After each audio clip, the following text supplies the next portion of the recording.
चंद्रमा के लिए इसमें तर्पण किया जाता है। ऐसा करने पर अत्यधिक फल की प्राप्ति होती है। चंद्रदेव तर्पण प्राप्त करके तीनों लोगों को धारण करते हैं।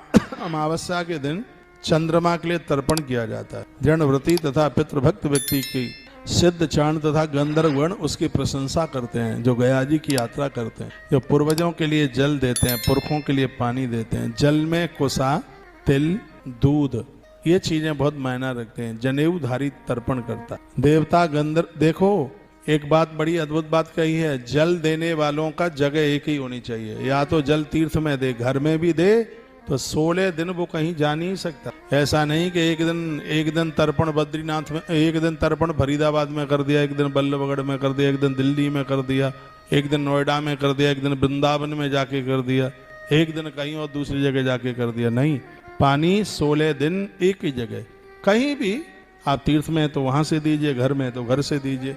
कहते हैं कि जल देने वाले व्यक्ति का स्थान नहीं बदलना चाहिए, उसकी जगह, ये लिखने लायक बात है, उसकी जगह नहीं बदलनी चाहिए। कुशा के बिना, तिल के बिना ये तर्पण पूरा नहीं होता है। देवता गंधर्व और सिद्ध भी उसकी बड़ी स्तुति करते हैं, जो परम पितृ भक्त है। एक बात और सोच लो, लोगों की मानसिकता बन गई है कि बड़ा वाला और छोटा वाला ही तर्पण करेगा, बीच वाला तो प्रॉपर्टी लेगा मम्मी पापा की, बीच वाले को तर्पण की क्या जरूरत है। ये ध्यान से सुन लो, ग्रंथ में लिखा है कि घर में घुसने वाला दरवाजा अलग अलग हो गया है, घर का तवा अलग अलग हो गया है, यानी चूल्हा अलग अलग हो गया है, तो सबको ही श्राद्ध करना होगा।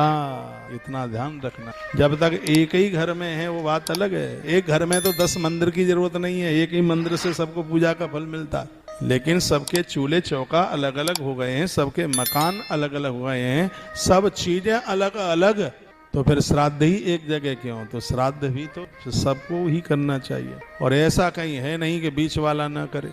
ये बीच वाली बहुएं बड़ी खुश होती हैं, हम तो बीच वाले, हमें कुछ करने की जरूरत नहीं है। फिर दिक्कतें खड़ी होती हैं, परेशानियां खड़ी होती हैं।